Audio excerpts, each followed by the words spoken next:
Mr. Speaker, I rise today in support of my bipartisan, bicameral legislation, the Invest to Protect Act, to invest in good policing, to fight crime, and to protect our families and officers.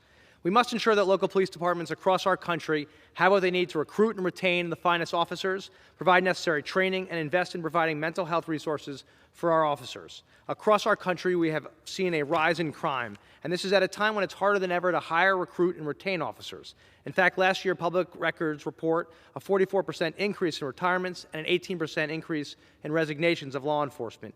It's clear if you want to make something better, you don't get there by cutting or defunding. You need to make smart, targeted investments. We must fund, not defund, law enforcement. That's why I introduced the bipartisan Invest to Protect Act to make critical investments in local police departments and protect our communities. Work on Invest to Protect started more than a year ago through bipartisan police reform talks with Democrats and Republicans in the House and the Senate and the states, including with members of the Bipartisan Problem Solvers Caucus who've overwhelmingly endorsed this legislation. I helped craft the bipartisan Invest to Protect Act with Republican Congressman, former sheriff, and my friend, John Rutherford, and it was developed through conversations with both sides in both chambers and with a broad spectrum of stakeholders. And I again want to thank the sheriff for his work and leadership. I'm appreciative of the support and input from the National Association of Police Organizations, the Fraternal Order of Police, our Jersey law enforcement organizations and departments, including the Jersey State PBA and the Jersey State Fraternal Order of Police, and my Senate colleagues. This bill would not be where it is today without the support of the Congressional Black Caucus, Chairwoman Joyce Beatty, whose leadership and friendship has been critical. I also thank the Congressional Progressive Caucus for their constructive engagement, and Caucus Chairman Jeffries and Speaker Pelosi for their work as well.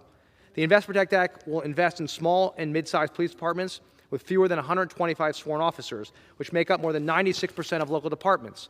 First, it will invest in officer safety, de-escalation, domestic violence response training, and it will offset overtime pay for officers who are training. Second, it will provide grants for departments to recruit new officers.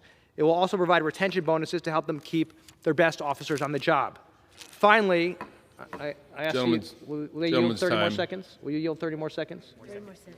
Will you yield 30 more seconds? I'll yield the gentleman an extra minute. Thanks. Gentleman's recognized. Thank you. Finally, it will help departments provide mental health resources for their officers and include strong accountability measures. These are critical steps we must take. Going forward, I'll continue to fight for additional equipment and training our officers need to protect our communities. The bottom line, you can't cut or defund your way to safer communities and better police departments. It's about investing to protect. We must always get the backs of those who risk their lives every day to protect us. Again, I want to thank Sheriff Rutherford for his leadership, for law enforcement unions for working so hard on this legislation, and all of our colleagues on both sides of the aisle for putting country first and getting this legislation to the floor. Thank you, and I yield back the balance of my time. Gentleman yields back.